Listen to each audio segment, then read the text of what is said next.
Most of us when attempting a task, need some sort of documentation.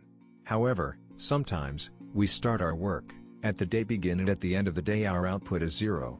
Have you ever wondered why? This is part 3 of our series on good documentation practices. Today, we will cover process of a document. Before that, make sure you click on the subscribe button and hit the bell icon to receive notifications from Pharma Buddies. Also, like, comment and share to help us create interesting pharma videos for you. Let's begin. You must be still wondering why our output is 0 at time. There can be numerous reasons. The person or operator does not know what he has to do. No sufficient information before starting the activities. No checking of information received, and lack of proper planning. Eventually, the displayed reasons will lay a foundation for further mistakes. You can always be in a hurry, may not check or verify the data, in order to clean your slate as soon as possible. You may not plan properly or you are not trained properly to do a certain task. To avoid all these, you will have to follow good documentation practices. So, how do you create good documentation system? Let's have a look at a few GDP general principles. Basic GDP principles have 3 parts. First, structure of the document. Second, preparation, review and approval of document. And, third, controls on preparation, issuance, retrieval and archival of documents. Let's see all these in detail. Structure of the document. The document should have clear title, nature, objective or purpose. The topics covered in the document should be clear, understandable. Use of simple words and short sentences preferred to long sentences. Instructions are in the form of a request, suggestion, advice, or order, i.e. imperative sentences. Every document should be controlled with version number to identify the current in-use document. Document should be prepared and designed according to functional, logical layout and organized structure. To address more than 1 pages, enter the page numbers in X of Y format on every page. No handwritten instructions. Clear and readable, including copies made. Easy to write and check. Preparation, review and approval of document. Documents should be prepared by the person performing the work or activity. Documents and records shall be reviewed by another trained person who is not involved in the task, to ensure that the information is correct and accurate. A signature and date by the reviewer. Approver confirms that a review has taken place. Personnel executing a task shall not sign for both performed by and checked by. No document should be changed without authorization and approval. No replacement of original records or its pages. Documents should be prepared in compliance with marketing authorization and regulatory requirement. Documents should be reviewed periodically. Controls on preparation, issuance, retrieval and archival of documents. Do not use superseded, removed from current work system, documents. Keep amended current working documents. No errors if master documents are copied for working documents. Only authorized persons should be able to enter or modify data in the electronic data processing system and access should be restricted by passwords.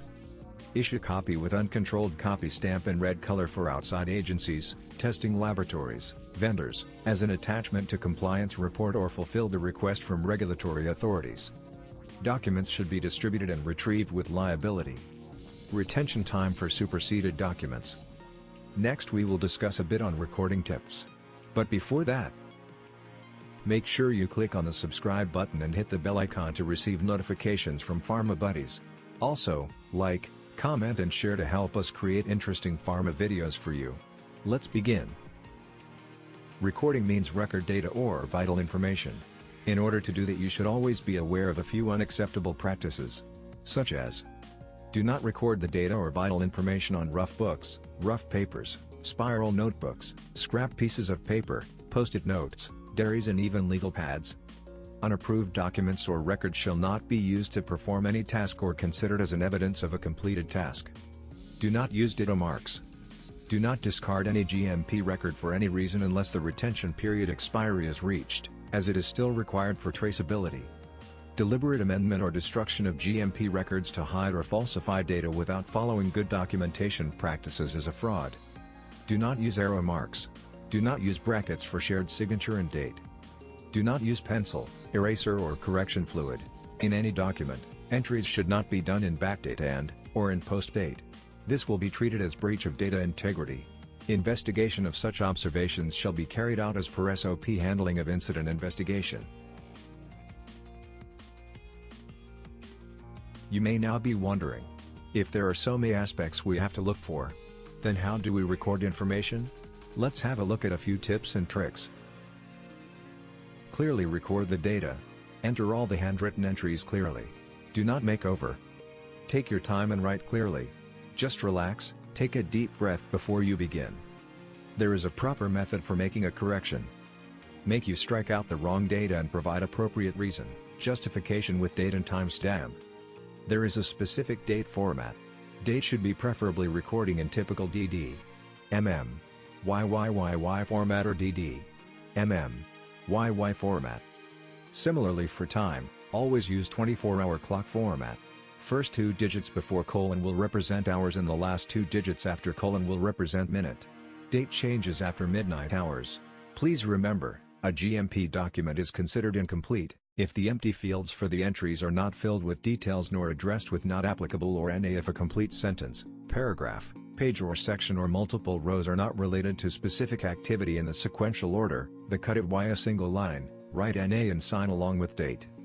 Do not discard an entire page if not applicable. It might be considered as missing. Enter enough details so the document can be understood in the future. Attachments to the documents shall be sequentially numbered, and the details shall be referred in the main document. Instrument, equipment prints shall be affixed in the appropriate portion of the report, protocol, batch records or any other documents where the activity is referred using glue. Thermal paper prints from an instrument or system which does not have any electronic data backup shall be photocopied and secured along with the report. Also, thermal paper prints disappear over a period of time and does not fulfill the requirement as a record. The original print and photocopy shall be verified for legibility followed by sign and date. Cross-references to the document and its respective attachments should be mentioned in such a manner that the main document shall be easily traceable. Thanks for watching. In our next video, we will cover corrections and ratifications in good documentation practices. As always, please click on the subscribe button and hit that bell icon to receive notifications from Pharma Buddies. Also, like, comment and share to help us create interesting pharma videos for you. Visit our page to view more interesting videos on pharmaceutical manufacturing and good manufacturing practices. Until then, keep improving.